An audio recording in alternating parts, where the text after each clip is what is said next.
कोई समर्थन नहीं, साडे वालों कोई समर्थन नहीं। जिहड़ा ऑर्डीनेंस आ रहा साडी पार्टी ने क्लीयर किया है, मोदी वालों या भाजपा वालों कोई भी सूबियां दे विच गवर्नर के थ्रू किते भी मुदाखलत जिहड़ी है फैडरल सिस्टम दे विच कमजोर करने वास्ते करोगे, कांग्रेस उहदी विरोधता करेगी भाजपा। उस गल दे विच साडा कोई इन्हां नाल अदरवाइज कोई तालमेल नहीं। मैं इत्थे क्लीयर करना चाहता नहीं बनदे जी, लोक सभा सीटां बनदे तां नहीं है कि जिस तरह बिल्कुल असीं अपनी होंद रखांगे, आप अपनी होंद रखेगी, साडा we have nothing to do. मैं अपने काडर नूं इह गल कहना चाहना, साडा मुख विरोधी कल भी आप सी, अज भी आप है, तो आंदे कल नूं भी आप रहेगी। असीं इन्हां नाल कोई किसी किस्म दा सियासी तौर पर कोई किसी किस्म का साडा इत्थे कोई लैन देन सीटां दा किते नहीं होएगा। असीं इंडिपेंडेंट लड़ांगे, इंडिपेंडेंट लड़ांगे। साडा इन्हां नाल जो असीं लाइन खिंच के जो गलत काम भगवंत मान ते दी सरकार कर रही है, बकायदा तौर असीं लाइन खिंच के दी विरोधता करेंगे। क्यों? असीं मेन ओपोजिशन पार्टी है, बाकी पार्टियां तो बहुत छोटियां, भाजपा को तो है ही दो ने, अकाली दल को 3 ने, 18 साडे को ने। लीडर ऑफ द ओपोजिशन मैं हाँ। साडा कोई लैन देन नहीं, साडा कोई इहदे नाल संबंध नहीं। ये कल्ला भाजपा ने जिहड़ी जिस सूबे दे विच भी, ये निरी दिल्ली की गल नहीं हो रही, ये ऑर्डीनेंस आ रहा दिल्ली वास। असीं हर जगह ये गल साडी पार्टी ने क्लीयर की, जिथे ही भाजपा धक्का करने की कोशिश करेगी, सूबियां दे हक्कां नूं डाका मारन की कोशिश करेगी, गवर्नर या लैफ्टिनेंट गवर्नर के थ्रू मुदाखलत करने की कोशिश करी, असीं उत्थे भाजपा के खिलाफ खड़े पावांगे। Only till here, nothing more than this. तो साडे नाल मलविंदर कंग जुड़े ने, आम आदमी पार्टी के चीफ स्पोक्सपर्सन ने। कंग साहब, एक पासे गठजोड़ का ऐलान हुंदा है, 26 पार्टियां गठजोड़ का हिस्सा बनदियां ने, और दूसरे पासे बाजवा साहब कह रहे हैं पंजाब दे विच कि साडा आप दे नाल कोई गठजोड़ नहीं है, असीं ते वखरे हां ते वखरे रवांगे। नहीं, गल ये आ भी जिहड़ी बैंगलोर च अज मीटिंग हुई है जी, ਉਹਦਾ ਏਜੰਡਾ ਇਹ ਆ ਵੀ ਮੁਲਕ ਜਿਹੜਾ ਮੋਦੀ ਸਾਹਿਬ ਦੀ ਅਗਵਾਈ 'ਚ, ਭਾਜਪਾ ਦੀ ਅਗਵਾਈ ਤਾਨਾਸ਼ਾਹੀ ਵੱਲ ਵੱਧ ਰਿਹਾ ਹੈ ਜੀ। ਡੈਮੋਕ੍ਰੈਟਿਕ ਇੰਸਟੀਟਿਊਸ਼ਨਸ ਦਾ ਘਾਣ ਹੋ ਰਿਹਾ ਹੈ, ਚੁਣੀਆਂ ਹੋਈਆਂ ਸਰਕਾਰਾਂ ਨੂੰ ਕਤਲ ਕੀਤਾ ਜਾ ਰਿਹਾ ਹੈ, ਚੁਣੇ ਹੋਏ ਨੁਮਾਇੰਦਿਆਂ ਦੇ ਅਧਿਕਾਰਾਂ ਤੇ ਡਾਕਾ ਮਾਰਿਆ ਜਾ ਰਿਹਾ ਔਰ ਮਾਰ ਕੌਣ ਰਿਹਾ ਹੈ? ਸੈਂਟਰ ਦੀ ਭਾਜਪਾ ਸਰਕਾਰ ਨਾ ਸੁਪਰੀਮ ਕੋਰਟ ਨੂੰ ਮੰਨਣ ਨੂੰ ਤਿਆਰ ਹੈ, ਨਾ ਹਾਈ ਕੋਰਟ ਨੂੰ ਮੰਨਣ ਨੂੰ ਤਿਆਰ ਹੈ, ਕਿਸੇ ਵੀ ਤਰ੍ਹਾਂ ਨਾਲ ਸੰਵਿਧਾਨ 'ਚ ਭਰੋਸਾ ਰੱਖਦੀ ਹੈ। ਸੋ ਅੱਜ ਜਿਹੜੀ ਮੁਲਕ 'ਚ ਸਥਿਤੀ ਬਣੀ ਆ ਕਿ ਫਾਰਮਰਸ ਦੀ, ਗਰੀਬ ਦੀ ਕੋਈ ਹਾਲਾਤ ਇੰਨੇ ਬਦਤਰ ਹੋ ਗਏ ਆ, ਤੇ ਦੂਜੇ ਪਾਸੇ ਕਾਰਪੋਰੇਟ ਜਿਹੜੇ ਆ ਉਹ ਅਮੀਰ ਹੁੰਦੇ ਜਾ ਰਹੇ ਆ, ਔਰ ਖਾਸ ਕਰ ਮੋਦੀ ਸਾਹਿਬ ਦੇ ਦੋ ਦੋਸਤ। ਸੋ ਇਹ ਸਾਰੇ ਮਾਹੌਲ 'ਚ ਜਦੋਂ ਸੰਵਿਧਾਨ ਬਚਾਉਣ ਦੀ ਲੜਾਈ ਜਿਹੜੀ ਆ ਉਹਦੇ ਲਈ ਲੋਕ ਵੀ ਲਾਮਬੰਦ ਹੋ ਰਹੇ ਆ, ਤੇ ਸੁਭਾਵਿਕ ਤੌਰ ਤੇ ਆ ਲੋਕਾਂ ਨਾਲ ਹੀ ਪਾਰਟੀਆਂ ਦੀ ਐਗਜ਼ਿਸਟੈਂਸ ਹੁੰਦੀ ਹੈ। ਔਰ ਇਸੇ ਕਰਕੇ ਪਿਛਲੇ ਕੁਝ ਮਹੀਨਿਆਂ ਤੋਂ ਅਰਵਿੰਦ ਕੇਜਰੀਵਾਲ ਜੀ ਦੀ ਅਗਵਾਈ 'ਚ ਔਰ ਮਾਨ ਸਾਹਿਬ ਦੀ ਅਗਵਾਈ ਸਾਰੇ ਦੇਸ਼ 'ਚ ਆਮ ਆਦਮੀ ਪਾਰਟੀ ਦੀ ਲੀਡਰਸ਼ਿਪ ਗਈ ਆ ਕਿ ਅੱਜ ਸੰਵਿਧਾਨ ਬਚਾਉਣ ਲਈ ਆਪਾਂ ਇਕੱਠੇ ਹੋਈਏ, ਔਰ ਉਹ ਸੰਵਿਧਾਨ ਬਚਾਉਣ ਦੇ ਲੜਾਈ ਦੇ ਵਾਸਤੇ ਹੀ ਬੰਗਲੌਰ ਅੱਜ ਮੀਟਿੰਗ ਹੋਈ ਆ। ਮੈਨੂੰ ਲੱਗਦਾ ਹੈ ਇਹਨੂੰ ਸਿਰਫ ਇਸ ਹੱਦ ਤੱਕ ਹੀ ਦੇਖਣਾ ਚਾਹੀਦਾ ਹੈ।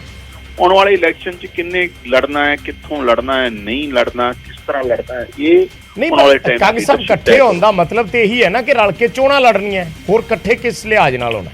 देखो, इकट्ठे होने का मकसद है भी एजेंडा की होना चाहिए। एजेंडा ये आ भी डेमोक्रेटिक सिस्टम ही खत्म हो गया, क्योंकि भाजपा का तो बड़ा स्पष्ट मनसूबे आ कि 24 तो बाद असीं चोणां ही नहीं करवाउणियां इस मुल्क 'ਚ। और उस ਜਿਹੜੇ ਏਡੇ ਵੱਡੇ ਸਾਡੇ ਮਹਾਨ ਸ਼ਹੀਦ ਜਿਹੜੀਆਂ ਏਡੀਆਂ ਕੁਰਬਾਨੀਆਂ ਦੇਖ ਕੇ ਯਾਦ ਕਰਾਇਆ, ਔਰ ਫਿਰ ਬਾਬਾ ਸਾਹਿਬ ਅੰਬੇਡਕਰ ਵਰਗਿਆਂ ਨੇ ਸੰਵਿਧਾਨ ਦਿੱਤਾ ਜਿਹਦੇ 'ਚ ਸਾਰੇ ਵਰਗਾਂ ਨੂੰ ਅਧਿਕਾਰ ਦਿੱਤੇ ਗਏ, ਖਾਸ ਕਰ ਜਿਹੜੇ ਸਾਡੇ ਦਲਿਤ ਭਾਈਚਾਰਾ ਔਰ ਪਿਛੜੇ ਲੋਕਾਂ ਨੂੰ। ਉਸ ਸੰਵਿਧਾਨ ਨੂੰ ਛਿੱਕੇ ਟੰਗ ਕੇ ਤਾਨਾਸ਼ਾਹੀ ਵੱਲ ਮੁਲਕ ਵੱਧ ਰਿਹਾ ਹੈ, ਉਹਦੇ ਲਈ ਸਾਰੀਆਂ ਪਾਰਟੀਆਂ ਲਾਈਕ ਮਾਈਂਡਡ ਪਾਰਟੀਆਂ ਹੋ ਰਹੀਆਂ। ਮੈਂ ਉਹੀ ਗੱਲ ਕਹੀ ਵੀ ਚੋਣਾਂ 'ਚ ਕਿੰਨੇ ਕਿੱਥੋਂ ਲੜਨਾ, ਨਹੀਂ ਲੜਨਾ, ਇਹ ਆਉਣ ਵਾਲੇ ਟਾਈਮ 'ਚ ਲੀਡਰਸ਼ਿਪ ਤੈਅ ਕਰੋ। नहीं, पर ਜਿਹੜਾ गठजोड़ होया है, इस गठजोड़ का मतलब तो यही है ना, जे कल नूं गठजोड़ करना है तो जाहिर जी गल है कि ये आप कह सकते हैं कि आम आदमी पार्टी नूं कांग्रेस नाल जान 'च कोई इतराज नहीं है। ਅੱਜ गठजोड़ का एजेंडा है भी संविधान नूं किस तरह बचाउणा है, संविधान नूं बचाउण लई किहड़े-किहड़े लोग हाँ का नारा मार रहे आ।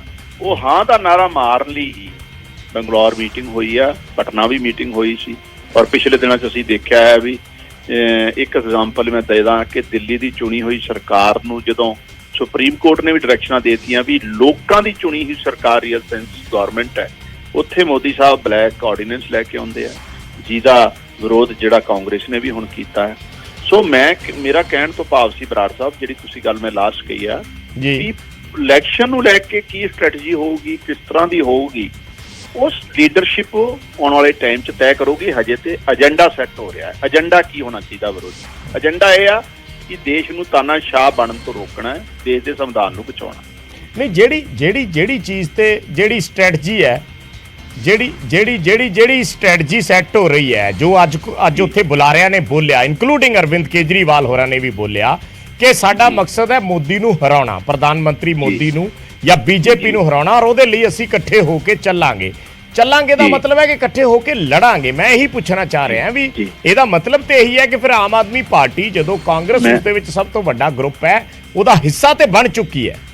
ਮੈਂ ਕਿਹਾ ਨਾ ਵੀ ਮੋਦੀ ਸਾਹਿਬ ਨੂੰ ਹਰਾਉਣਾ ਕਿਉਂ ਆ? ਮੋਦੀ ਜੀ ਨੂੰ ਹਰਾਉਣਾ ਇਸ ਕਰਕੇ ਆ ਕਿ ਮੋਦੀ ਜੀ ਦਾ ਜਿਹੜਾ ਔਰ ਭਾਜਪਾ ਦਾ ਜਿਹੜਾ ਵਿਸ਼ਵਾਸ ਹੀ ਜਿਹੜਾ ਡੈਮੋਕ੍ਰੈਟਿਕ ਇੰਸਟੀਟਿਊਸ਼ਨ ਤੋਂ ਖਤਮ ਹੋ ਗਿਆ ਹੈ। ਇਹ ਚੋਣਾਂ ਖਤਮ ਕਰਨਾ ਚਾਹੁੰਦੇ, ਦੇਸ਼ ਦੇ ਸੰਵਿਧਾਨ ਨੂੰ ਮੰਨਣਾ ਨਹੀਂ ਚਾਹੁੰਦੇ। ਇਹ ਲੋਕਾਂ ਦੇ ਚੁਣੇ ਹੋਏ ਨੁਮਾਇੰਦਿਆਂ ਨੂੰ ਜਿਹੜੇ ਮੰਨਦੇ ਹੀ ਨਹੀਂਗੇ। ਉਹ ਡੈਮੋਕ੍ਰੇਸੀ 'ਚ ਭਰੋਸਾ ਖਤਮ ਇਹਨਾਂ ਨੇ ਕਰਨਾ ਹੈ। ਇਸ ਕਰਕੇ ਉਸ ਡੈਮੋਕ੍ਰੇਸੀ ਨੂੰ ਬਹਾਲ ਰੱਖਣਾ ਹੈ, ਉਨੀ ਬਚਾਉਣ ਲਈ ਇਹ ਮੀਟਿੰਗ ਹੋਈ ਆ। ਮੈਂ ਤੁਹਾਨੂੰ ਕਿਹਾ ਚੋਣਾਂ ਕਿਸ ਤਰ੍ਹਾਂ ਲੜਨੀਆਂ, ਕਿੱਥੋਂ ਲੜਨੀਆਂ, ਆਉਣ ਵਾਲੇ ਟਾਈਮ 'ਚ ਲੀਡਰਸ਼ਿਪ ਹੀ ਤੈਅ ਕਰੂਗੀ। ਸਾਡੇ ਨਾਲ ਕਲੇਰ ਸਾਹਿਬ ਜੁੜ ਗਏ ਹੈ, ਸ਼੍ਰੋਮਣੀ ਅਕਾਲੀ ਦਲ ਤੋਂ ਅਰਸ਼ਦੀਪ ਕਲੇਰ। ਕੰਗ ਸਾਹਿਬ ਮਾੜਾ ਜਿਹਾ ਬਣੇ ਰਹਿਣਾ। ਕਲੇਰ ਸਾਹਿਬ, ਤੁਸੀਂ ਕਿਸ ਲਿਹਾਜ਼ ਨਾਲ ਦੇਖਦੇ ਹੋ ਜਿਹੜੀ ਗੱਲ ਕੰਗ ਸਾਹਿਬ ਕਹਿ ਰਹੇ ਆ ਕਿ ਅੱਜ ਇੱਕ ਵਾਰੀ ਸੰਵਿਧਾਨ ਬਚਾਉਣ ਲਈ ਇਕੱਠੇ ਹੋਏ ਆ, ਅੱਗੇ ਕੀ ਸਟ੍ਰੈਟਜੀ ਬਣਦੀ ਹੈ ਇਹ ਬਾਅਦ 'ਚ ਦੇਖਣਾ ਹੈ? ਨਹੀਂ ਦੇਖੋ ਬਰਾੜ ਸਾਹਿਬ, ਮੈਂ ਤਾਂ ਵਧਾਈ ਦੇਵਾਂਗਾ ਜੇ ਅੱਜ ਇਹ ਦੋ ਪਾਰਟੀਆਂ ਖੁੱਲ ਕੇ ਇਕੱਠੀਆਂ ਹੋਈਆਂ, ਕਿਉਂਕਿ ਲੁਕੇ ਛਿਪੇ ਤੌਰ ਤੇ ਤਾਂ ਹਮੇਸ਼ਾ ਹੀ ਇਕੱਠੇ ਸੀ।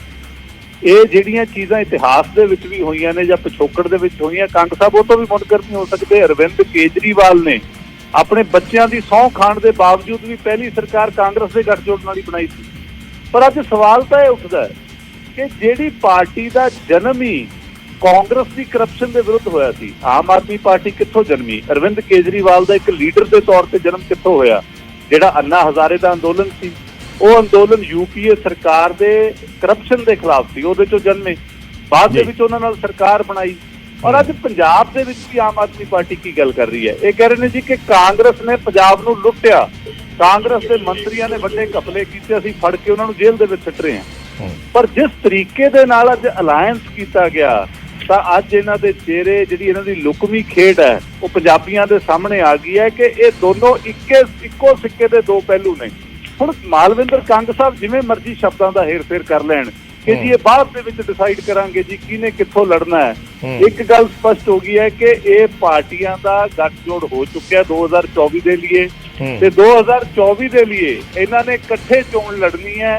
ਹੁਣ ਸੀਟ ਸ਼ੇਅਰਿੰਗ ਦੀ ਗੱਲ ਰਹਿ ਗਈ। ਸੋ ਗੱਠਜੋੜ ਤਾਂ ਇਹਨਾਂ ਨੇ ਐਲਾਨ ਦਿੱਤਾ ਅੱਜ, ਪਰ ਇਹ ਕਿਤੇ ਨਾ ਕਿਤੇ ਉਸ ਮੰਡੇਟ ਦੇ ਨਾਲ ਧੋਖਾ ਜੋ ਪੰਜਾਬ ਨੇ ਇਹਨਾਂ ਨੂੰ ਦਿੱਤਾ ਸੀ, ਜੋ ਇਹਨਾਂ ਨੇ ਪੰਜਾਬੀਆਂ ਦੇ ਨਾਲ ਵਾਅਦੇ ਕੀਤੇ ਸੀ, ਉਹ ਤੋਂ ਪਿੱਛੇ ਭੱਜ ਕੇ ਅੱਜ ਇਹ ਗੱਲਾਂ ਕਰਦੇ। ਔਰ ਦੂਜੇ ਪਾਸੇ ਮੈਂ ਪ੍ਰਤਾਪ ਬਾਜਵਾ ਨੂੰ ਵੀ ਪੁੱਛਣਾ ਚਾਹੁੰਦਾ, ਉਹ ਕਹਿੰਦੇ ਜੀ ਕਿ ਸਾਡੀ ਨਾ ਮਤਲਬ ਕਿ ਇਹ ਲੋਕਾਂ ਨੂੰ ਆਪਾਂ ਕੀ ਸਮਝ ਰਹੇ ਹਾਂ, ਕਿ ਕੀ ਆਪਾਂ ਪੰਜਾਬ ਨੂੰ ਆਪਣੇ ਸ਼ਬਦਾਂ ਦੇ ਨਾਲ ਬੇਵਕੂਫ ਬਣਾਉਣਾ ਚਾਹ ਰਹੇ ਹਾਂ? ਜਦੋਂ ਖੁੱਲ ਕੇ ਸਾਹਮਣੇ ਆ ਕੇ ਤੁਸੀਂ ਇੱਕ ਮੰਚ ਦੇ ਉੱਤੇ ਇਕੱਠੇ ਹੋ ਗਏ, ਤਾਂ ਹੁਣ ਜਿਹੜੀਆਂ ਦੂਜੀਆਂ ਗੱਲਾਂ ਨੇ ਦਾ ਕੋਈ ਫਾਇਦਾ ਨਹੀਂ। ਕੰਗ ਸਾਹਿਬ ਦੇਖੋ, ਗੱਲ ਇਹ ਆ ਵੀ ਪਾਰਟੀਆਂ ਤਾਂ ਬਚਣਗੀਆਂ ਕਿ ਜੇ ਸੰਵਿਧਾਨ ਬਚੂਗਾ। ਜਦੋਂ ਡੈਮੋਕ੍ਰੇਸੀ ਖਤਮ ਕਰਨ ਤੇ ਆ ਗਏ ਆ ਹੁਣ ਭਾਜਪਾ, ਨੋ ਡਾਊਟ ਅਕਾਲੀ ਦਲ ਤੇ ਚਲੋ ਨਾ 3 'ਚ ਨਾ 13 'ਚ ਨਾ ਪਲੇਰਾਂ 'ਚ ਨਾ ਸਪੇਰਾਂ 'ਚ ਉਹਨਾਂ ਨੇ ਇਹਨਾਂ ਨੂੰ ਬੁਲਾਇਆ ਹੀ ਨਹੀਂ। ਮੋਦੀ ਸਾਹਿਬ ਹੋਣਾ ਨੇ ਇਹਨਾਂ ਨੇ ਜ਼ੋਰ ਲਾ ਲਿਆ ਢਿੱਲ ਦਾ, ਔਰ ਫਿਰ ਵੀ ਉਹਨਾਂ ਨੇ ਨਹੀਂ ਬੁਲਾਇਆ। ਤੇ ਇਹਨਾਂ ਦੀ ਤੇ ਮੈਂ ਪੀੜਾ ਸਮਝ ਸਕਦਾ, ਲੇਕਿਨ ਗੱਲ ਬਰਾੜ ਸਾਹਿਬ ਸੀਰੀਅਸਲੀ ਇਹ ਆ ਵੀ ਜਦੋਂ ਸੰਵਿਧਾਨ ਹੀ ਨਾ ਬਚਿਆ, ਡੈਮੋਕ੍ਰੈਟਿਕ ਇੰਸਟੀਟਿਊਸ਼ਨਸ ਹੀ ਨਾ ਬਚੇ, ਸੰਸਥਾਵਾਂ ਹੀ ਡੈਮੋਕ੍ਰੇਸੀ ਦੀਆਂ ਖਤਮ ਕਰ ਦੇਣੀਆਂ, ਆਨਰੇਬਲ ਸੁਪਰੀਮ ਕੋਰਟ ਨੂੰ ਮੰਨਣ ਨੂੰ ਤਿਆਰ ਨਹੀਂ ਹੈ, ਤੋ ਇਲੈਕਟਡ ਪ੍ਰੋਸੈਸ ਨੂੰ ਮੰਨਣ ਨੂੰ ਤਿਆਰ ਨਹੀਂ ਹੈ, ਤੇ ਫਿਰ ਪਾਰਟੀਆਂ ਦੀ ਐਗਜ਼ਿਸਟੈਂਸ ਕਿੱਥੇ ਬਚਦੀ ਹੈ? ਪਾਰਟੀਆਂ ਕਿੱਥੇ ਖੜਨਗੀਆਂ? ਸੋ ਅੱਜ ਜਿਹੜੀ ਲੋੜ ਹੈ, ਅੱਜ ਹਾਂ ਦਾ ਨਾਰਾ ਮਾਰਨ ਦੀ ਲੋੜ ਹੈ ਸੰਵਿਧਾਨ ਬਚਾਉਣ। ਸੰਵਿਧਾਨ ਸਾਡੇ ਲਈ ਸਭ ਤੋਂ ਜ਼ਰੂਰੀ ਆ, ਬਾਕੀ ਚੀਜ਼ਾਂ ਬਾਅਦ 'ਚ ਹੈ।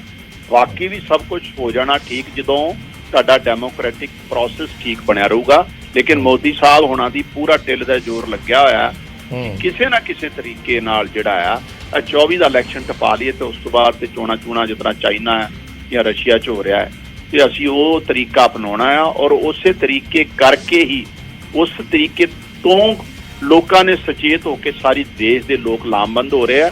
ਜਿਸ ਤਰੀਕੇ ਨਾਲ ਹੇਟਡ ਪੋਲਿਟਿਕਸ ਇਹਨਾਂ ਨੇ ਚਲਾਈ ਆ, ਧਰਮ ਦੇ ਨਾਂ ਤੇ ਲੋਕਾਂ 'ਚ ਵੰਡੀਆਂ ਪਾਈਆਂ ਆ, ਮਾਈਨੋਰਟੀਜ਼ ਨੂੰ ਔਰ ਦਲਿਤਾਂ ਤੇ ਅਤਿਆਚਾਰ ਕੀਤੇ ਆ, ਉਹ ਸਾਰਿਆਂ ਦੇ ਸਾਹਮਣੇ ਆ।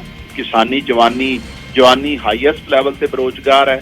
ਕਿਸਾਨੀ ਨੂੰ ਇਹ ਬਿਲਕੁਲ ਕੋਈ ਪੱਲਾ ਨਹੀਂ ਫੜਿਆ ਤੇ 11 ਲੱਖ ਕਰੋੜ ਦੇ ਕਾਰਪੋਰੇਟ ਤੇ ਜਿਹੜੇ ਕਰਜ਼ੇ ਜਿਹੜੇ ਰਾਈਟ ਆਫ ਕੀਤੇ ਆ ਮੋਦੀ ਸਾਹਿਬ ਨੇ। ਸੋ ਅੱਜ ਦੇਸ਼ ਬਚਾਉਣ ਦੀ ਇਸ ਲੜਾਈ 'ਚ ਜਿਹੜਾ ਆ ਜਿਹੜੇ ਲੋਕ ਸੁਹਾਰਦ ਹੈ ਦੇਸ਼ ਨੂੰ ਬਚਾਉਣ ਤੋਂ ਇਕੱਠੇ ਹੋ ਰਹੇ ਆ, ਉਸੇ ਹੀ ਸਿਲਸਿਲੇ 'ਚ ਬੰਗਲੌਰ ਮੀਟਿੰਗ ਹੋਈ। ਠੀਕ ਹੈ ਕੰਗ ਸਾਹਿਬ, ਛੋਟਾ ਜਿਹਾ ਜਵਾਬ। ਨਹੀਂ, ਮੈਂ ਤਾਂ ਕੰਗ ਸਾਹਿਬ ਨੂੰ ਪੁੱਛਣਾ ਚਾਹੁੰਦਾ, ਦੇਖੋ ਫਿਰ ਸ਼ਬਦਾਂ ਦਾ ਹੇਰ ਫੇਰ, ਕਹਿੰਦੇ ਪਲੇਅਰਾਂ 'ਚ ਨਹੀਂ ਸਪੇਅਰਾਂ 'ਚ ਨਹੀਂ। ਕੰਗ ਸਾਹਿਬ ਤੁਸੀਂ ਤਾਂ ਸਰਕਾਰ ਹੰਢਾਈ ਹੈ ਹਲੇ 1.5 ਸਾਲ। ਸ਼੍ਰੋਮਣੀ ਅਕਾਲੀ ਦਲ ਨੇ ਲੋਕਾਂ ਦੀ ਸੇਵਾ 10 ਸਾਲ ਲਗਾਤਾਰ ਕੀਤੀ ਹੈ। ਤੁਸੀਂ ਵੀ ਉਹ ਸੱਤਾ ਦਾ ਆਨੰਦ ਮਾਣਿਆ, ਠੀਕ ਹੈ, ਸੱਤਾ ਲੈ ਕੇ ਇਹ ਸਾਰੇ ਜਾਣਦੇ ਨੇ। ਤੁਸੀਂ ਇੱਕ ਸਪਸ਼ਟ ਮੇਰੀ ਗੱਲ ਦਾ ਜਵਾਬ ਕਿਉਂ ਨਹੀਂ ਦਿੰਦੇ ਕਿ ਕੀ ਹੁਣ ਤੁਹਾਡਾ ਕਾਂਗਰਸੀਆਂ ਨਾਲ ਕੋਈ ਗੁਪਤ ਸਮਝੌਤਾ ਹੋ ਗਿਆ? ਕੀ ਵਿਜੀਲੈਂਸ ਦੀ ਕਾਰਵਾਈ ਜਿਹੜੇ ਕੇਸ ਨੇ ਉਹ ਆਮ ਆਦਮੀ ਪਾਰਟੀ ਹੁਣ ਵਾਪਸ ਲੈਣ ਜਾ ਰਹੀ ਹੈ? ਜਿਹੜੀ ਪਾਰਟੀ ਨੂੰ ਤੁਸੀਂ ਭ੍ਰਸ਼ਟ ਕਹਿੰਦੇ ਸੀ, ਜਿਹੜੀ ਪਾਰਟੀ ਨੂੰ ਕਹਿੰਦੇ ਹੋ ਕਿ ਪੰਜਾਬ ਲੁੱਟ ਕੇ ਖਾ ਗਈ, ਅੱਜ ਉਹਦੇ ਨਾਲ ਤੁਸੀਂ ਬਰਾਬਰ ਕੁਰਸੀ ਢਾ ਕੇ ਸੀਟ ਸ਼ੇਅਰਿੰਗ ਦੀ ਗੱਲ ਕਰਦੇ ਹੋ ਤੇ ਹੁਣ ਬਹਾਨਾ ਕੀ ਲਾਉਂਦੇ ਹੋ? ਕਿਉਂਕਿ ਦੇਸ਼ ਦੇ ਸੰਵਿਧਾਨ ਨੂੰ ਖਤਰਾ ਹੋ ਗਿਆ।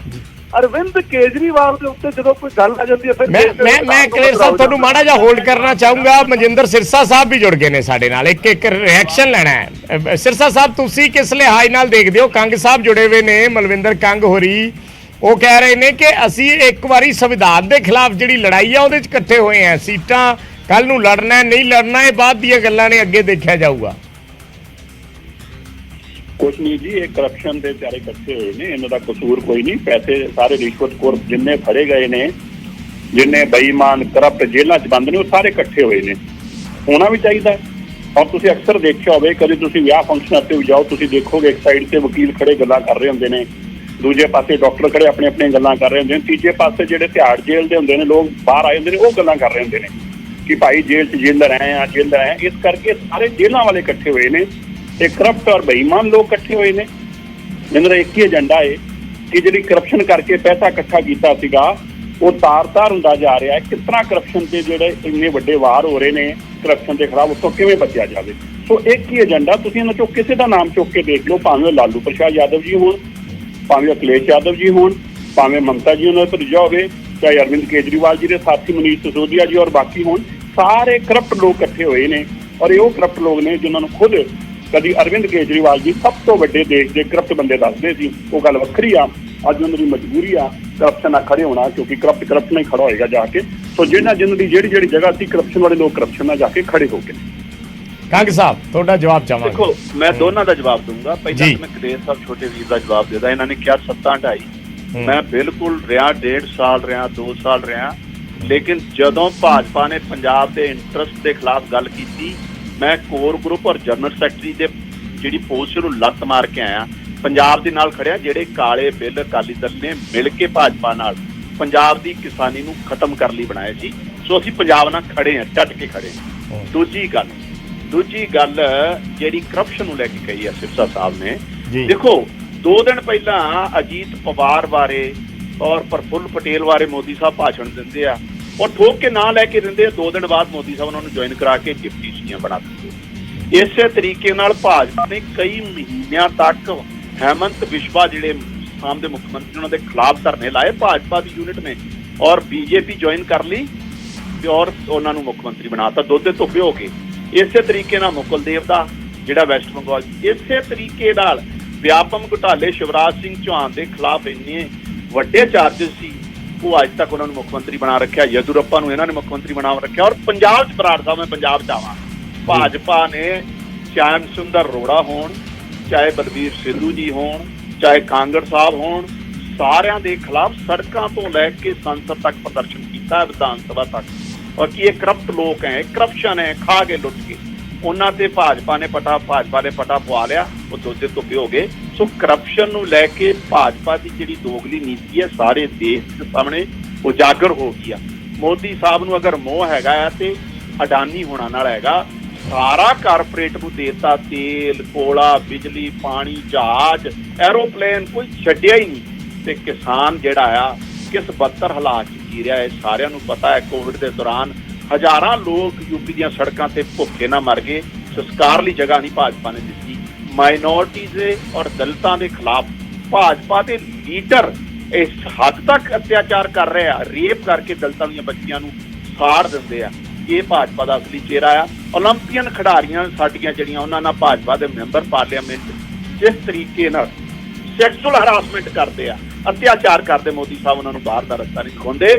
ਭਾਜਪਾ ਦੀ ਕੈਬਨਿਟ ਦੇ ਵਜ਼ੀਰ, home minister, state home minister ਕਿਸਾਨਾਂ ਨੂੰ ਦਰੜ ਕੇ ਮਾਰ ਦਿੰਦਾ ਹੈ, ਮੋਦੀ ਸਾਹਿਬ ਉਹਨੂੰ ਕੈਬਨਿਟ ਚੋਂ ਨਹੀਂ ਬਾਹਰ ਕਰਦੇ। ਇਹ ਸਾਰੇ ਅਤਿਆਚਾਰ ਦੇ ਖਿਲਾਫ, ਇਸ ਸਾਰੇ ਜਿਹੜੇ ਕੁਕਰਮ ਹੈ ਭਾਜਪਾ ਦੇ ਖਿਲਾਫ, ਜਿਹੜਾ ਦੇਸ਼ ਲਾਮਬੰਦ ਹੋ ਰਿਹਾ ਹੈ ਔਰ ਦੇਸ਼ ਲਾਮਬੰਦ ਦੇਸ਼ ਦੇ ਸੰਵਿਧਾਨ ਨੂੰ ਬਚਾਉਣ ਲਈ ਹੋ ਰਿਹਾ ਔਰ ਇਹਨਾਂ ਨੂੰ ਤਾਨਾਸ਼ਾਹੀਆਂ ਨੂੰ ਬਾਹਰ ਦਾ ਰਸਤਾ ਦਿਖਾਉਣਾ, ਇਸ ਕਰਕੇ ਬੰਗਲੌਰ ਮੀਟਿੰਗ। ਚਲੋ ਛੋਟਾ ਕਮੈਂਟ ਦੇ ਦਿਓ ਕਲੇਰ ਸਾਹਿਬ, ਪਹਿਲਾਂ ਤੁਸੀਂ। ਨਹੀਂ, ਮੈਂ ਫਿਰ ਬਰਾੜ ਸਾਹਿਬ ਦੇਖੋ, ਜਿਹੜੀ ਗੱਲ ਪੁੱਛੋ ਉਹਦਾ ਕਦੇ ਜਵਾਬ ਨਹੀਂ ਦੇਣਗੇ। ਮੈਂ ਤਾਂ ਪੰਜਾਬ ਦੀ ਗੱਲ ਕਰਦਾ। ਮਾਲਵਿੰਦਰ ਕੰਗ ਸਾਹਿਬ, ਪਹਿਲਾਂ ਆਪਾਂ ਪੰਜਾਬ ਦੀ ਗੱਲ ਕਰ ਲਈਏ। ਪੰਜਾਬ ਦੇ ਵਿੱਚ ਜੋ ਅਰਵਿੰਦ ਕੇਜਰੀਵਾਲ, ਭਗਵੰਤ ਮਾਨ ਤੇ ਅਮਿਤ ਸ਼ਾਹ ਜੀ ਨਾਲ ਮਿਲ ਕੇ ਤੁਸੀਂ NSA ਲਾਈ, ਉਹਦੇ ਬਾਰੇ ਵੀ ਦੱਸਿਆ ਕਰੋ ਨਾ। ਕੀ ਉਦੋਂ ਸੰਵਿਧਾਨਿਕ ਕਦਰਾਂ ਕੀਮਤਾਂ ਦਾ ਘਾਣ ਪੰਜਾਬ ਦੇ ਵਿੱਚ ਨਹੀਂ ਹੋਇਆ? ਦੱਸੋ ਜੇ ਹੋਇਆ ਨਹੀਂ ਹੋਇਆ। ਸੋ ਤੁਸੀਂ ਕਿਸ ਤਰੀਕੇ ਦੇ ਨਾਲ ਚੀਜ਼ਾਂ ਨੂੰ ਡਿਫੈਂਡ ਕਰਦੇ ਹੋ? ਮੈਂ ਫਿਰ ਮੇਰਾ ਸਵਾਲ ਉੱਥੇ ਖੜਾ ਹੈ ਕਿ ਪੰਜਾਬ ਕਾਂਗਰਸ ਜਿਹਨੂੰ ਤੁਸੀਂ ਭ੍ਰਸ਼ਟ ਕਹਿੰਦੇ ਹੋ, ਉਹਦੇ ਮੰਤਰੀਆਂ ਨੂੰ ਤੁਸੀਂ ਕਹਿੰਦੇ ਹੋ ਅਸੀਂ ਫੜ ਕੇ ਜੇਲ੍ਹ 'ਚ ਦਿਆਂਗੇ। ਕਿਹੜਾ ਗੁਪਤ ਸਮਝੌਤਾ ਕਰ ਲਿਆ ਕਿ ਹੁਣ ਤੁਸੀਂ ਇਕੱਠੇ ਚੋਣਾਂ ਲੜਨ ਨੂੰ ਵੀ ਤਿਆਰ ਹੋ ਗਏ? ਸੋ ਕਿਤੇ ਨਾ ਕਿਤੇ ਜਿਹੜੀ ਤੁਹਾਡੀ ਲੁਕਵੀਂ ਖੇਡ ਪਹਿਲਾਂ 75-25 ਦਾ ਰੌਲਾ ਪਾਉਂਦੇ ਸੀ, ਉਹ 75-25 ਲੋਕਾਂ ਨੂੰ ਸਮਝ ਆ ਗਈ ਕਿ ਕਾਂਗਰਸ ਤੇ ਆਮ ਆਦਮੀ ਪਾਰਟੀ ਦੀ ਹੈ ਤੇ ਤੁਹਾਡੀ ਦਿੱਲੀ ਫੈਲਿਓ ਬਾਹਰ ਆ ਗਈ। ਹੁਣ ਤੁਸੀਂ ਜਿਹੜੀਆਂ ਗੱਲਾਂ ਜੀ ਮੋਦੀ ਸਾਹਿਬ ਨੇ ਐ ਕਰਤਾ, ਤੁਸੀਂ ਪੰਜਾਬ ਤੇ ਆਓ, ਪੰਜਾਬ ਦੀ ਗੱਲ ਕਰੋ। ਪਰ ਉਹਨਾਂ ਨੇ ਇੱਕ ਗੱਲ ਹੋਰ ਵੀ ਕਹੀ ਕਲੇਰ ਸਾਹਿਬ, ਉਹਨਾਂ ਨੇ ਇੱਕ ਗੱਲ ਹੋਰ ਵੀ ਕਹੀ ਕਿ ਅਕਾਲੀ ਦਲ ਨੂੰ ਬੀਜੇਪੀ ਦੇ ਪੁਰਾਣੇ ਭਾਈਵਾਲ ਸੀ ਪਰ ਸੱਦਿਆ ਨਹੀਂ ਅੱਜ ਦੀ ਮੀਟਿੰਗ। ਦੇਖੋ, ਸ਼੍ਰੋਮਣੀ ਅਕਾਲੀ ਦਲ ਆਪਣੀ ਵਿਚਾਰਧਾਰਾ ਦੇ ਨਾਲ ਚੱਲਦਾ ਹੈ। ਸ਼੍ਰੋਮਣੀ ਅਕਾਲੀ ਦਲ ਨੇ ਤਾਂ UCC ਤੇ ਵੀ ਸਖਤ ਸਟੈਂਡ ਲਿਆ। ਇਹ ਤਾਂ ਆਮ ਆਦਮੀ ਪਾਰਟੀ ਸੀ ਜਿਹੜੀ ਕਹਿੰਦੀ ਜੀ ਅਸੀਂ ਤਾਂ UCC ਨਾਲ ਇੰਨ ਖੜੇ ਆ, ਤੇ ਫਿਰ ਬਾਅਦ ਜਦੋਂ ਪੰਜਾਬ 'ਚ ਵਿਰੋਧ ਹੋਇਆ ਯੂ ਟਰਨ ਲਿਆ। ਭਗਵੰਤ ਮਾਨ ਸਾਹਿਬ ਨੇ ਇੱਕ ਬਿਆਨ ਜਾਰੀ ਕਰਤਾ, ਨਹੀਂ ਜੀ ਮੈਂ UCC ਦਾ ਵਿਰੋਧ ਕਰਦਾ। ਪਰ ਅਰਵਿੰਦ ਕੇਜਰੀਵਾਲ ਅੱਜ ਵੀ UCC ਦੇ ਹੱਕ 'ਚ ਖੜੇ ਆ। ਦੱਸੋ ਜੀ ਕੀ ਕਹਿਣਾ ਮਾਲਵਿੰਦਰ ਕੰਗ ਨੇ? ਉਹ ਗੱਲਾਂ ਜਿਹੜੇ ਮੁੱਦੇ ਨੇ ਪੰਜਾਬ ਦੇ, ਉਹਨਾਂ ਦੇ ਕਦੇ ਜਵਾਬ ਨਹੀਂ ਦੇਣਗੇ। ਇੱਧਰ ਉੱਧਰ ਦੀ ਗੱਲਾਂ ਕਰਦੇ। ਮੈਂ ਸਿਰਸਾ ਸਾਹਿਬ ਤੋਂ ਇੱਕ ਜਵਾਬ ਲੈ ਲਾਂ, ਫਿਰ ਕੰਗ ਸਾਹਿਬ ਤੁਸੀਂ ਇਸ ਦਾ ਰਿਪਲਾਈ ਦੇ ਦਿਓ। ਸਿਰਸਾ ਸਾਹਿਬ। ਨਹੀਂ, ਮੇਰੀ ਤਾਂ ਪਹਿਲੀ ਗੱਲ ਇਹ ਆ, ਜਿਹਨੂੰ ਇਹ ਅੱਜ ਮਾਲਵਿੰਦਰ ਕੰਗ ਜੀ ਬੋਲ ਰਹੇ ਨੇ, ਉਹਨਾਂ ਦੇ ਨਾਲ ਤੇ ਖੁਦ ਜੱਫੀਆਂ ਪਾ ਰਹੇ ਨੇ, ਕਹਿ ਰਹੇ ਨੇ ਕਰਪਸ਼ਨ ਵਾਲਿਆਂ ਦੇ ਤੇ ਗੱਲ ਜਾ ਕੇ ਮਿਲਦੇ ਪਏ ਨੇ, ਜਿਨ੍ਹਾਂ ਨੂੰ ਅਰਵਿੰਦ ਕੇਜਰੀਵਾਲ ਜੀ ਕਰਨਾਟਕਾ ਦੇ ਡਿਪਟੀ ਚੀਫ ਮਿਨਿਸਟਰ ਜਿਹਨਾਂ ਨੂੰ ਬਣਾਇਆ ਗਿਆ ਹੈ, ਉਹਨਾਂ ਨੂੰ ਇਲੈਕਸ਼ਨ ਦਾ ਮਹੀਨਾ ਨਹੀਂ ਹੋਇਆ ਲੰਘਿਆ ਅਜੇ। ਕਹਿੰਦੇ ਸੀ ਕਿ ਅੱਜ ਦੇਸ਼ ਦਾ ਸਭ ਤੋਂ ਕਰਪਟ ਮੰਤਰੀ ਜਿਹੜਾ ਹੈ ਉਹਦਾ ਨਾਮ ਲੈ ਕੇ ਤੇ ਉਹ ਸਟੇਜ ਤੇ ਬੋਲਦੇ, ਅੱਜ ਕੱਲ੍ਹ ਉਹਨੂੰ ਜੱਫੀਆਂ ਪਾਉਣ ਨੂੰ ਇੰਤਜ਼ਾਰ ਕਰਦੇ ਪਏ ਸੀ ਸੜਕ ਤੇ ਲੋਕ, ਤੁਸੀਂ ਦੇਖੀ ਹੋਈ ਵੀਡੀਓ। ਦੂਜੀ ਗੱਲ, ਅੰਬਾਨੀ ਦਾ ਨਾਮ ਲੈ ਰਹੇ ਨੇ। ਅਗਰ ਅੰਬਾਨੀ ਨੂੰ ਕਿਸੇ ਨੇ ਕਰੋੜਾਂ ਰੁਪਏ ਦਾ ਲਾਭ ਦਿੱਤਾ ਤਾਂ ਅਰਵਿੰਦ ਕੇਜਰੀਵਾਲ ਨੇ, ਜਿਨ੍ਹਾਂ ਨੇ ਦਿੱਲੀ ਦੇ ਅੰਦਰ, ਮੈਂ ਤੇ ਕੰਪਲੇਂਟ ਕੀਤੀ ਆ, 7,000 ਕਰੋੜ ਰੁਪਇਆ 7,000 ਕਰੋੜ ਰੁਪਇਆ ਅੰਬਾਨੀ ਨੂੰ ਸਿੱਧਾ ਦੇ ਦਿੱਤਾ। ਔਰ ਕਿਵੇਂ ਦਿੱਤਾ? ਆਪਣੇ 2 ਡਾਇਰੈਕਟਰ ਪਾ ਕੇ, ਸਰਕਾਰੀ ਡਾਇਰੈਕਟਰ ਬਾਹਰ ਕੱਢ ਦਿੱਤੇ, ਪ੍ਰਾਈਵੇਟ ਆਪਣੇ 2 ਡਾਇਰੈਕਟਰ ਪਾ ਕੇ ਤੇ ਉਹਨਾਂ ਨੂੰ 7,000 ਕਰੋੜ ਚਲੋ ਇਹ ਬਹਿਸ ਤੇ ਫਿਰ ਬਹੁਤ ਲੰਬੀ ਚਲੀ ਜਾਣੀ ਹੈ ਸਿਰਸਾ ਸਾਹਿਬ। ਮੈਂ ਤੇ ਇਸ ਵੇਲੇ ਜਿਹੜੀ ਅੱਜ ਗੱਠਜੋੜ ਦੀ ਮੀਟਿੰਗ ਹੋਈ ਹੈ, ਜਿਹਨੂੰ ਲੈ ਕੇ ਅਗਲੇ ਦਿਨਾਂ ਦੇ ਵਿੱਚ ਸਮੀਕਰਨ ਬਣਦੇ ਨਜ਼ਰ ਆ ਰਹੇ ਆ, ਮੈਂ ਉਹਦਾ ਜ਼ਿਕਰ ਕਰ। ਮੈਂ ਦੱਸਦਾ ਫਰਕ ਆ ਨਾ। ਨਹੀਂ ਆਪਾਂ ਜੀ ਬਹੁਤ ਫਰਕ ਆ ਰਾਜ ਸਾਹਿਬ। ਗੱਲ ਸਾਡਾ ਤੇ ਗੱਠਜੋੜ ਜਿਹੜਾ ਪਾਰਟੀਆਂ ਦਾ ਉਹ ਤੇ ਉਹੀ ਹੈ ਜਿਹੜਾ ਆਲਰੇਡੀ ਐਗਜ਼ਿਸਟ ਕਰਦਾ, ਜਿਹਦੇ ਸਿਰ ਤੇ ਅਸੀਂ ਪਹਿਲਾਂ ਵੀ ਜਿੱਤ ਕੇ ਆਏ ਆ। ਇਹਨਾਂ ਨੇ ਨਵੇਂ ਭਾਈਵਾਲ ਇਸ ਕਰਕੇ ਲੱਭੇ ਨੇ ਕਿਉਂਕਿ ਸਾਰੇ ਕਰਪਸ਼ਨ ਫਸ ਗਏ ਨੇ। ਅਕਾਲੀ ਦਲ ਭਾਵੇਂ ਅੱਜ ਸਾਡਾ ਭਾਈਵਾਲ ਪਾਰਟਨਰ ਨਹੀਂ ਆ, ਪਰ ਅਸੀਂ ਕੋਈ ਨਵਾਂ ਨਹੀਂ ਜੋੜਿਆ। ਸਾਡੇ ਸਾਰੇ ਉਹ ਲੋਕ ਨੇ ਜਿਨ੍ਹਾਂ ਦੇ ਨਾਲ ਅਸੀਂ 2019 ਦੇ ਅੰਦਰ ਚੁਣਾਵ ਜਿੱਤ ਕੇ ਆਏ, ਸਾਡੇ ਉਹੀ ਭਾਈਵਾਲ ਨੇ ਅੱਜ ਵੀ। ਫਰਕ ਸਿਰਫ ਇੰਨਾ ਹੈ, ਸਾਡੇ ਕੋਲ ਉਹੀ ਐਸਟੈਬਲਿਸ਼ ਭਾਈਵਾਲ ਨੇ, ਇਹਨਾਂ ਨੇ ਕਰਪਸ਼ਨ ਦੇ ਕਾਰਨ ਭਾਈਵਾਲ ਆਪਣੇ ਬਦਲੇ ਨੇ। ਫਰਕ ਇੰਨਾ ਹੈ, ਇੱਥੇ ਕਰਪਟ ਲੋਕ ਇਕੱਠੇ ਹੋਏ ਨੇ, ਇੱਥੇ ਉਹ ਲੋਕ ਜਿਹੜੇ ਪਹਿਲਾਂ ਤੋਂ ਇਕੱਠੇ ਸੀ 2019 ਚ ਇਸੇ ਤਰ੍ਹਾਂ। ਕੰਗ ਸਾਹਿਬ ਜੁੜੇ ਹੋਏ ਹੋ? ਹਾਂਜੀ ਹਾਂ, ਜਵਾਬ ਦਿਓ ਜਰਾ। ਇੱਕ ਮੈਂ ਸਿਰਸਾ ਸਾਹਿਬ ਸ਼ਾਇਦ ਲਿਹਾਜ਼ ਕਰਕੇ ਮੋਦੀ ਸਾਹਿਬ ਦੇ ਦੋਸਤ ਆ, ਮੈਂ ਅਡਾਨੀ ਦਾ ਨਾਂ ਲਿਆ ਸੀ, ਇਹਨਾਂ ਨੇ ਮੈਂਸ਼ਨ ਨਹੀਂ ਕੀਤਾ। ਇੰਨਾ ਪਿਆਰ ਹੈ ਇਹਨਾਂ ਨੂੰ। ਨਹੀਂ ਅਡਾਨੀ ਦਾ ਲਿਆ ਤੁਸੀਂ, ਅਡਾਨੀ ਕਿਹਾ। ਦੂਜੀ ਗੱਲ ਦੇਖੋ, ਕਲੇਰ ਸਾਹਿਬ ਸ਼ਾਇਦ ਹੁਣ ਛੱਡ ਕੇ ਚਲੇ ਗਏ, ਕਹਿੰਦੇ ਪੰਥ ਦਾ ਜਿੰਨਾ ਘਾਣ ਕੀਤਾ ਹੈ, ਚਾਹੇ ਉਹ DGP ਸੈਣੀ ਅਕਾਲੀ ਦਲ ਨੇ ਲਾਇਆ, ਜਿਹਨੇ ਸਭ ਤੋਂ ਵੱਧ ਕਤਲੇਆਮ ਕੀਤਾ। ਚਲੋ ਇਸ ਵੇਲੇ ਪਤਾ ਕੀ ਹੈ ਕੰਗ ਸਾਹਿਬ, ਮੈਂ ਤੁਹਾਨੂੰ ਥੋੜਾ ਆਪਾਂ ਬੇਸ ਤਾਂ ਉਹ ਫਿਰ ਅਸਲ ਦੇ ਵਿੱਚ ਅੱਜ ਦਾ ਮੁੱਦਾ ਇਹ ਹੈ, ਸਿੱਧਾ ਸਿੱਧਾ ਬੀਜੇਪੀ ਇਲਜ਼ਾਮ ਇਹ ਲਾ ਰਹੀ ਹੈ ਜਾਂ ਅਕਾਲੀ ਦਲ ਇਲਜ਼ਾਮ ਇਹ ਲਾ ਰਿਹਾ ਹੈ ਵੀ ਤੁਸੀਂ ਪੰਜਾਬ ਦੇ ਵਿੱਚ ਲੋਕਾਂ ਨੇ ਵੋਟਾਂ ਪਾਈਆਂ ਕਾਂਗਰਸ ਪਾਰਟੀ ਦੇ ਖਿਲਾਫ ਜਾਂ ਮਗਰਲੀਆਂ ਵੀ ਅਕਾਲੀ ਬੀਜੇਪੀ ਦੇ ਖਿਲਾਫ ਵੀ ਪਿਛਲੇ ਟਾਈਮ 'ਚ ਜਿਨ੍ਹਾਂ ਦੀ ਸੱਤਾ ਰਹੀ ਹੈ, ਤੇ ਅੱਜ ਜਦੋਂ ਇਕੱਠੇ ਬੈਠਦੇ ਆ ਤਾਂ ਉਸ ਨੂੰ ਲੈ ਕੇ ਸਵਾਲ ਖੜੇ ਹੁੰਦੇ ਆ। ਸਭ ਤੋਂ ਪਹਿਲਾਂ ਵਿਰੋਧੀ ਪਾਰਟੀਆਂ ਸਵਾਲ ਖੜੇ ਕਰ ਰਹੀਆਂ। ਨਹੀਂ ਬਰਾੜ ਸਾਹਿਬ, ਬਿਲਕੁਲ ਕਰਪਸ਼ਨ ਨੂੰ ਲੈ ਕੇ ਜ਼ੀਰੋ ਟੋਲਰੈਂਸ ਹੈ। ਇਹ ਆਮ ਆਦਮੀ ਪਾਰਟੀ ਦਾ ਏਜੰਡਾ ਹੈ। ਚਾਹੇ ਦਿੱਲੀ 'ਚ ਅਰਵਿੰਦ ਕੇਜਰੀਵਾਲ ਜੀ ਹੋਣ, ਉਹਨਾਂ ਨੇ ਆਪਣਾ ਮੰਤਰੀ ਵੀ ਨਹੀਂ ਛੱਡਿਆ, ਚਾਹੇ ਪੰਜਾਬ 'ਚ ਮਾਨ ਸਾਹਿਬ ਹੋਣ, ਇਹ ਨਹੀਂ ਖਤਮ ਹੋਣੀ ਕੰਪੇਨ। ਜਿੰਨਾ ਪੰਜਾਬ ਦੀ ਲੁੱਟ-ਖਸੁੱਟ ਕੀਤੀ ਹੋਵੇ, ਚਾਹੇ ਉਹ ਕਾਂਗਰਸੀ ਹੋਵੇ, ਚਾਹੇ ਅਕਾਲੀ ਹੋਵੇ, ਚਾਹੇ ਭਾਜਪਾ ਵਾਲਾ ਹੋਵੇ, ਚਾਹੇ ਸਾਡੀ ਪਾਰਟੀ ਦਾ ਕਿਉਂ ਨਾ ਹੋਵੇ, ਉਹ ਤੇ ਚੱਲੂਗੀ ਕੰਪੇਨ। ਜ਼ੀਰੋ ਟੋਲਰੈਂਸ ਹੈ। ਲੇਕਿਨ ਮਤਲਬ ਇਸ ਗੱਠਜੋੜ ਦਾ ਅਸਰ, ਜੇ ਮੈਂ ਦੂਜੇ ਸ਼ਬਦਾਂ 'ਚ ਪੁੱਛਾਂ, ਪੰਜਾਬ ਤੇ ਨਜ਼ਰ ਨਹੀਂ ਆਏਗਾ, ਇਹ ਕਹਿਣਾ ਚਾਹ ਰਹੇ? ਮੈਂ ਦੱਸਦਾ, ਅੱਜ ਦੇਸ਼ ਦੇ ਸੰਵਿਧਾਨ ਨੂੰ ਬਚਾਉਣ ਦੀ ਜਿਹੜੀ ਲੜਾਈ, ਮੈਂ ਤੁਹਾਨੂੰ ਪਹਿਲਾਂ ਵੀ ਕਿਹਾ, ਪਾਰਟੀਆਂ ਨਹੀਂ ਐਗਜ਼ਿਸਟ ਕਰਨਗੀਆਂ ਜੇ ਸੰਵਿਧਾਨ ਹੀ ਨਾ ਬਚੇ, ਪਾਰਟੀਆਂ ਦੀ ਕੀ ਵੈਲਿਊ ਰਹਿ ਜੀ? ਮੈਂ ਤਾਂ ਉਹੀ ਸਵਾਲ ਪੁੱਛ ਰਿਹਾ ਨਾ, ਫਿਰ ਕਾਂਗਰਸ ਦੇ ਨਾਲ ਜਾਣ 'ਚ ਮਤਲਬ ਕੋਈ ਇਤਰਾਜ਼ ਨਹੀਂ ਹੈ। ਅਸੀਂ ਦੇਸ਼ ਦੇ ਸੰਵਿਧਾਨ ਨੂੰ ਬਚਾਉਣ ਲਈ, ਦੇਸ਼ ਨੂੰ ਬਚਾਉਣ ਲਈ, ਦੇਸ਼ ਦੇ ਡੈਮੋਕ੍ਰੈਟਿਕ ਇੰਸਟੀਟਿਊਸ਼ਨ ਨੂੰ ਬਚਾਉਣਾ ਇਹ ਸਾਡੀ ਪਹਿਲ ਹੈ। ਉਸ ਪਹਿਲ ਨੂੰ ਮੱਦੇ ਨਜ਼ਰ ਰੱਖਦੇ ਹੋਏ ਮੋਦੀ ਸਾਹਿਬ ਦੀ ਤਾਨਾਸ਼ਾਹੀ ਤੋਂ ਦੇਸ਼ ਨੂੰ ਬਚਾਉਣ ਵਾਸਤੇ ਪਾਰਟੀਆਂ ਇਕੱਠੀਆਂ ਹੋਈਆਂ। ਕੋਈ ਵੀ ਗੱਠਜੋੜ ਕਰਨਾ ਪਵੇ, ਇਸੇ ਕਰਕੇ ਹੀ ਸਾਰੀਆਂ ਪਾਰਟੀਆਂ ਇਕੱਠੀਆਂ ਹੋਈਆਂ ਕਿ ਅੱਜ ਜੇ ਦੇਸ਼ ਹੀ ਨਾ ਰਿਹਾ, ਜੇ ਡੈਮੋਕ੍ਰੇਸੀ ਨਾ ਰਹੀ, ਜੇ ਦੇਸ਼ ਦੇ ਡੈਮੋਕ੍ਰੈਟਿਕ ਇੰਸਟੀਟਿਊਸ਼ਨਸ ਨਾ ਰਹੇ, ਸਾਡੀਆਂ ਸਤਿਕਾਰਿਤ ਅਦਾਲਤਾਂ ਹੀ ਖਤਮ ਕਰਤੀਆਂ, ਉਹਨਾਂ ਨੂੰ ਮੰਨਣ ਨੂੰ ਤਿਆਰ ਨਹੀਂ ਹੈ, ਤੇ ਫਿਰ ਪਾਰਟੀਆਂ ਦੀ ਐਗਜ਼ਿਸਟੈਂਸ ਦਾ ਕੀ ਮਤਲਬ ਰਹਿ ਜੂਗਾ? ਪਾਰਟੀਆਂ ਕਿਸ ਕੰਮ ਦੀਆਂ? ਇਹ ਤੇ ਚਾਈਨਾ ਵਾਲਾ ਹਾਲ ਹੋ ਜੂਗਾ। ਮੋਦੀ ਸਾਹਿਬ ਉਹਦੇ ਵਾਸਤੇ ਦੇਸ਼ ਨੂੰ ਲੈ ਕੇ ਜਾਣਾ ਚਾਹੁੰਦੇ ਆ। ਔਰ ਜੇ ਲਾਸਟ ਦੇਖੋ ਬਰਾੜ ਸਾਹਿਬ, ਆਪਾਂ ਸਾਰੇ ਜਾਣਦੇ ਹਾਂ ਕਿ ਇਹ ਜਿਹੜਾ ਹੈ ਡੈਮੋਕ੍ਰੇਸੀ, ਸੰਵਿਧਾਨ ਤੇ ਬਹਾਨਾ ਹੈ, ਬੇਸਿਕਲੀ ਕਰਪਸ਼ਨ ਨੂੰ ਬਚਾਉਣਾ ਹੈ। ਮਕਸਦ ਤੇ ਕਰਪਸ਼ਨ ਤੋਂ ਬਚਣਾ ਔਰ ਕਰਪਸ਼ਨ ਨੂੰ ਬਚਾਉਣਾ ਹੈ, ਜੇਲ੍ਹ ਤੋਂ ਬਚਣਾ ਔਰ ਜੇਲ੍ਹ ਤੋਂ ਬਚਾਉਣਾ ਹੈ, ਬਾਕੀ ਸਭ ਤੋਂ ਬਹਾਨਾ ਹੈ। ਹੁਣ ਇੱਕ ਗੱਲ ਦੱਸੋ ਤੁਸੀਂ, ਇਹ ਨਵੀਂ ਗੱਲ ਸ਼ੁਰੂ ਕਰ ਦਿੱਤੀ, ਇਹ ਜੀ ਸੰਵਿਧਾਨ ਖਤਮ ਹੋ ਚੱਲਿਆ, ਅਦਾਲਤਾਂ ਖਤਮ ਹੋ ਗਈਆਂ ਨੇ। ਅਰੇ ਬਈ ਦੇਸ਼ ਸਾਰਾ ਅਦਾਲਤਾਂ ਤੇ ਖੜਾ, ਅਦਾਲਤਾਂ ਅਗਰ ਖਤਮ ਨਹੀਂ ਹੁੰਦੀਆਂ ਤੇ ਮਨੀਸ਼ ਸਿਸੋਦੀਆ ਜੇਲ੍ਹ 'ਚ ਨਾ ਹੁੰਦਾ। ਅਦਾਲਤਾਂ ਕਾਇਮ ਨੇ ਤਾਂ ਹੀ ਤੇ ਮਨੀਸ਼ ਸਿਸੋਦੀਆ ਸਿੰਦਰ ਜੇਲ੍ਹ 'ਚ, ਅਦਾਲਤਾਂ ਕਾਇਮ ਨੇ ਤਾਂ ਹੀ ਤੇ ਰਾਹੁਲ ਗਾਂਧੀ ਦੀ ਮੈਂਬਰਸ਼ਿਪ ਗਈ, ਅਦਾਲਤਾਂ ਕਾਇਮ ਨੇ ਤਾਂ ਹੀ ਤੇ ਤੁਸੀਂ ਇਕੱਠੇ ਹੋ ਕੇ ਭਜਦੇ ਪਏ ਜੇ ਕੋਰਟਾਂ ਕਚਹਿਰੀਆਂ ਕਾਇਮ ਨੇ, ਅਸੀਂ ਜੇਲ੍ਹ 'ਚ ਜਾਵਾਂਗੇ। ਹੁਣ ਬਹਾਨਾ ਦੇਖੋ ਕੀ ਆ, ਦੇਸ਼ ਅੰਦਰ ਸੰਵਿਧਾਨ ਖਤਮ ਹੋ ਜਾਊਗਾ, ਚਲੋ ਇਹ ਵੀ ਖਤਮ ਹੋ ਜਾਏਗਾ ਫਿਰ। ਹੋਰ ਹੁਣ ਜੀ ਦੇਸ਼ ਦੇ ਅੰਦਰ ਕਾਨੂੰਨ ਵੀ ਖਤਮ ਹੋ ਜਾਊਗਾ, ਚਲੋ ਇਹ ਵੀ ਖਤਮ ਹੋਗਾ ਫਿਰ। ਕੋਰਟ ਕਚਹਿਰੀਆਂ ਵੀ ਖਤਮ ਹੋ ਜਾਣਗੀਆਂ, ਚਲੋ ਅੱਛਾ ਫਿਰ। ਇਲੈਕਸ਼ਨ ਕਮਿਸ਼ਨ, ਸਾਰਾ ਕੁਝ ਹੀ ਖਤਮ ਹੋ ਜਾਊਗਾ। ਬਈ ਤੁਸੀਂ ਹੁਣ ਚੁਣਾਵ ਜਿੱਤ ਕੇ ਹਟੇ ਜੇ, ਮਹੀਨਾ 4 ਸਾਲ 8 ਸਾਲ ਪਹਿਲਾਂ ਪੰਜਾਬ ਦਾ, ਜੇ ਚੁਣਾਵ ਵੀ ਖਤਮ ਹੋ ਗਏ, ਇਲੈਕਸ਼ਨਾਂ ਵੀ ਖਤਮ ਹੋ ਗਈਆਂ, ਤਬ ਤਾਂ ਤੁਸੀਂ ਕਿਵੇਂ ਬਣੀ ਜਾਂਦੇ ਜੇ? ਅਰਵਿੰਦ ਕੇਜਰੀਵਾਲ ਦਿੱਲੀ 'ਚ ਮੁੱਖ ਮੰਤਰੀ ਬਣ ਗਏ ਤੇ ਤੁਸੀਂ ਮੁੱਖ ਮੰਤਰੀ ਕਿਵੇਂ ਬਣੀ ਜਾਂਦੇ ਜੇ? ਬਸ ਗੱਲ ਇੰਨਾ ਹੈ, ਜਿਹੜਾ ਮਾਲ ਮੱਤਾ ਇਕੱਠਾ ਕੀਤਾ ਏ ਕਰਪਸ਼ਨ ਦਾ ਜਿਹੜਾ ਹੈ ਉਹ ਆ, ਬਸ ਬਾਕੀ ਤੇ ਬਹਾਨਾ ਹੈ। ਚਲੋ ਜਵਾਬ ਇਸ ਤਰ੍ਹਾਂ ਕਹਿਣ ਭਾਈ ਗੱਲ ਇਹ ਆ, ਅੱਜ ਪੰਜਾਬ 'ਚ ਰੋਜ਼ ਕਹਿੰਦੇ ਸੀ ਭਗਵੰਤ ਮਾਨ ਜੀ, ਮੈਂ ਫਲਾਣਾ ਕਾਂਗਰਸੀ ਅੰਦਰ ਕਰਤਾ ਫਲਾਣਾ। ਅਰੇ ਕਾਂਗਰਸੀਆਂ ਦੀ ਜਿਹੜੀ ਮਾਂ ਹੈ, ਜਿਹੜੀ ਕਰਪਸ਼ਨ ਦੀ ਜੜ ਆ ਰਾਹੁਲ ਗਾਂਧੀ, ਉਹਨੂੰ ਤੁਸੀਂ ਗੱਲ 'ਚ ਸਰੋਪੇ ਪਾਉਂਦੇ ਪਏ ਤੇ ਗੱਲ 'ਚ ਹਾਰ ਪਾਉਂਦੇ ਪਏ ਜੇ। ਕਰਪਸ਼ਨ ਨੂੰ ਜੱਫੀਆਂ ਪਾ ਕੇ ਕਹਿੰਦੇ ਅਸੀਂ ਕਰਪਸ਼ਨ ਖਤਮ ਕਰਨੀ ਆ। ਇਹ ਨਵਾਂ ਤਰੀਕਾ ਖਤਮ ਹੋਇਆ ਏ, ਕਰਪਸ਼ਨ ਨੂੰ ਜੱਫੀ ਪਾ ਕੇ ਅਸੀਂ ਕਰਪਸ਼ਨ ਖਤਮ ਕਰਾਂਗੇ। ਤੇ ਉਹ ਸਾਫ਼ ਹੋ ਗਿਆ। ਸ਼ਰਾਬੀ ਨੂੰ ਪੁੱਛਿਆ ਸ਼ਰਾਬ, ਉਹ ਕਹਿੰਦਾ ਜੀ ਬੜੀ ਗੰਦੀ ਚੀਜ਼ ਆ। ਕਹਿੰਦਾ ਫਿਰ ਤੂੰ ਪੀਂਦਾ ਕਿਉਂ ਆ? ਕਹਿੰਦਾ ਮੈਂ ਖਤਮ ਕਰਨੀ ਤਾਂ ਹੀ ਤੇ ਪੀਣਾ, ਗੰਦੀ ਚੀਜ਼ ਨੂੰ ਖਤਮ ਕਰ ਦੋ। ਇਹ ਵੀ ਉਸ ਤਰ੍ਹਾਂ ਹੀ ਕਰਪਸ਼ਨ ਖਤਮ ਕਰਨ ਲੱਗੇ ਨੇ, ਜੱਫੀ ਪਾ ਕੇ ਕਰਪਸ਼ਨ ਨੂੰ ਖਤਮ ਕਰਨ ਲੱਗੇ। ਚਲੋ ਕੰਗ ਸਾਹਿਬ ਛੋਟਾ ਜਿਹਾ ਜਵਾਬ ਦੇ ਦਿਓ, ਮੈਂ ਵਾਈਂਡ ਅਪ ਕਰਨਾ ਹੈ। ਬਹੁਤ ਛੋਟਾ ਜਿਹਾ। ਇਹ ਦੇਸ਼ ਜਿਹੜਾ ਆ, ਵੱਖ-ਵੱਖ ਜਿਹੜੀ ਡਾਈਵਰਸਿਟੀ ਹੈ, ਅੱਡ-ਅੱਡ ਫੁੱਲਾਂ ਦਾ ਗਲਸਤਾ। ਭਾਜਪਾ ਚਾਹੁੰਦੀ ਇੱਕ ਦੇਸ਼, ਇੱਕ ਭਾਸ਼ਾ, ਇੱਕ ਧਰਮ, ਇੱਕ ਸੰਵਿਧਾਨ, ਇੱਕੋ ਹੀ ਕਾਸਟ ਰਵੇ। ਜਿਸ ਤਰੀਕੇ ਨਾਲ ਇਹਨਾਂ ਨੇ ਕਮਿਊਨਿਟੀਆਂ ਦਾ ਘਾਣ ਕੀਤਾ, ਖਾਸ ਕਰ ਦਲਿਤ ਭਾਈਚਾਰੇ ਦਾ, ਮੁਸਲਿਮ ਭਾਈਚਾਰੇ ਦਾ, ਮਾਈਨੋਰਟੀਜ਼ ਦਾ, ਸਾਰਿਆਂ ਨੂੰ ਪਤਾ ਹੈ ਕਿਸ ਤਰੀਕੇ ਨਾਲ ਇਹ ਭੇਜਨੇ ਆ ਬੋਲਣਾ ਚਾਹੀਦਾ। ਗੱਲ ਤੇ ਕੰਮ ਦੀ ਗੱਲ ਤੇ ਚਾਹੁੰਦਾ ਹੀ ਨਹੀਂ।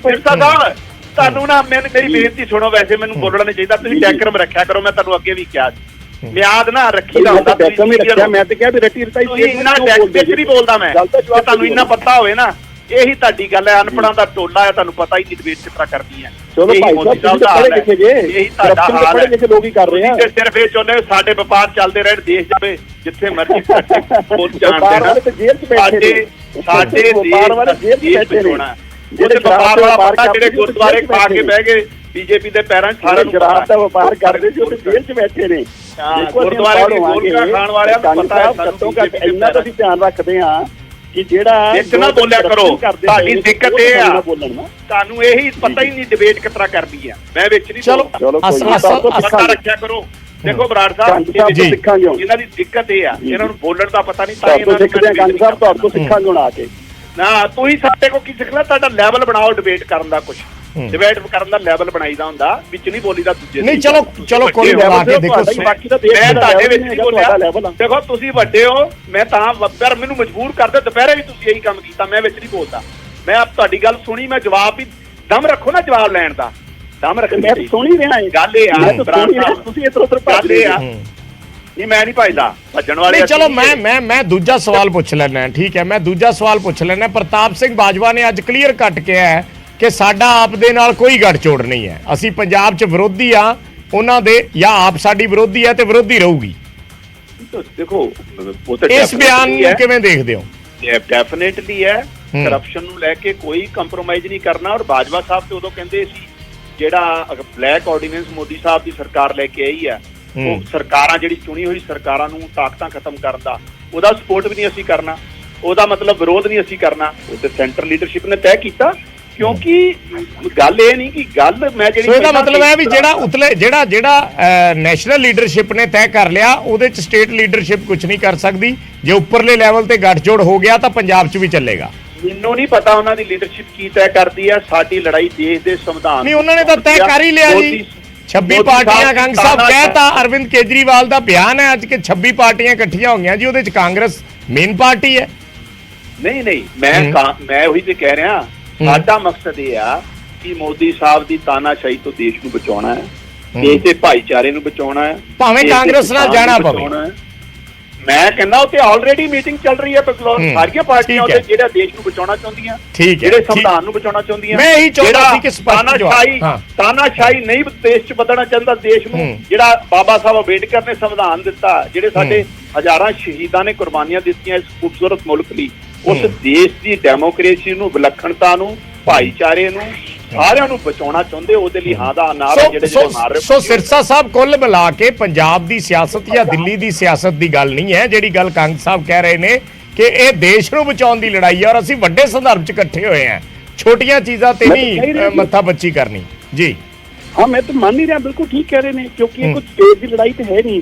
ਕਰਪਸ਼ਨ ਦੀ ਦੇਸ਼ ਭਰ ਦੇ ਅੰਦਰ ਜਿਹੜੇ ਕਰਪਟ ਲੋਕ ਨੇ ਉਹ ਇਕੱਠੇ ਹੋਏ ਨੇ, ਤੇ ਬਿਲਕੁਲ ਮੈਂ ਐਗਰੀ ਕਰਦਾ ਇਹਨਾਂ ਦੀ ਗੱਲ ਨਾਲ। ਖਾਲੀ ਪੰਜਾਬ ਦਾ ਮੁੱਦਾ ਨਹੀਂ ਰਹਿ ਗਿਆ ਹੁਣ, ਮੁੱਦਾ ਤੇ ਹੈ ਕਿ ਦੇਸ਼ ਭਰ ਦੇ ਕਰਪਟ ਲੋਕਾਂ ਨੇ ਆਪਣੀ ਕਰਪਸ਼ਨ ਨੂੰ ਬਚਾਉਣ ਵਾਸਤੇ ਇੱਕ ਰਸਤਾ ਲੱਭਾ ਹੈ। ਉਸ ਵੱਡੇ ਟੀਚੇ ਨੂੰ ਲੈ ਕੇ ਸਭ ਲੋਕ ਇਕੱਠੇ ਹੋ ਗਏ ਨੇ ਕਿ ਆਪਾਂ ਨੂੰ ਬਾਕੀ ਸਾਰੀਆਂ ਗੱਲਾਂ ਛੱਡੋ, ਆਪਾਂ ਆਪਣਾ ਪਰਿਵਾਰ ਬਚਾਈਏ, ਆਪਣਾ ਪੈਸਾ ਬਚਾਈਏ, ਆਪਣੀ ਕਰਪਸ਼ਨ ਦੀ ਲੜਾਈ ਲੜੀਏ।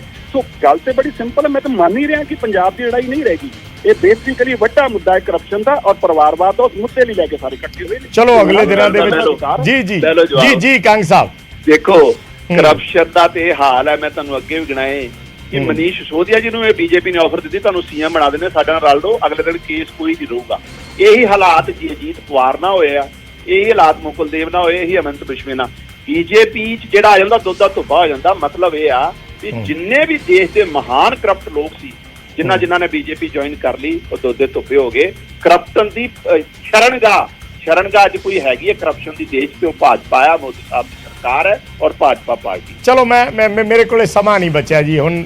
ਬਹੁਤ ਬਹੁਤ ਧੰਨਵਾਦ ਸਾਡੇ ਨਾਲ ਜੁੜਨ ਲਈ, ਸਰਸਾ ਸਾਹਿਬ ਦਾ, ਕੰਗ ਸਾਹਿਬ ਤੁਹਾਡਾ ਵੀ, ਔਰ ਅਰਸ਼ਦੀਪ ਕਲੇਰ ਸਾਹਿਬ ਜੁੜੇ ਸੀ, ਉਹਨਾਂ ਦਾ ਵੀ ਬਹੁਤ ਬਹੁਤ ਧੰਨਵਾਦ। ਸੋ ਇਸ ਵੇਲੇ ਇੱਕ ਵੱਡੀ ਬਹਿਸ ਦਾ ਵਿਸ਼ਾ ਤੇ ਖੜਾ ਹੋ ਗਿਆ ਕਿ ਹੁਣ ਇਹ ਜਿਹੜਾ ਨਵਾਂ ਗੱਠਜੋੜ ਬਣਿਆ ਹੈ, ਖਾਸ ਕਰਕੇ ਜੇ ਦਿੱਲੀ ਤੇ ਪੰਜਾਬ ਦੇ ਸੰਦਰਭ ਦੇ ਵਿੱਚ ਦੇਖੀਏ ਤਾਂ ਉਸ ਤੇ ਇਸ ਦਾ ਕੀ ਅਸਰ ਪੈਣ ਵਾਲਾ ਹੈ। ਔਰ ਇਸ ਨੂੰ ਲੈ ਕੇ ਵਿਰੋਧੀ ਪਾਰਟੀਆਂ ਨੇ ਆਮ ਆਦਮੀ ਪਾਰਟੀ ਤੇ ਕਾਂਗਰਸ ਦੋਵਾਂ ਨੂੰ ਘੇਰਨਾ ਵੀ ਸ਼ੁਰੂ ਕਰ ਦਿੱਤਾ ਹੈ। ਤੇ ਆਮ ਆਦਮੀ ਪਾਰਟੀ ਜਿਹੜੀ ਹੈ ਉਹ ਕਹਿ ਰਹੀ ਹੈ ਕਿ ਅਸੀਂ ਸੰਵਿਧਾਨ ਬਚਾਉਣ ਲਈ ਇਸ ਗੱਠਜੋੜ ਦੇ ਵਿੱਚ ਆਏ ਹਾਂ, ਬਾਕੀ ਦੀ ਕਵਾਇਦ ਅੱਗੇ ਜਾ ਕੇ ਸਪਸ਼ਟ ਹੋ ਪਾਏਗੀ।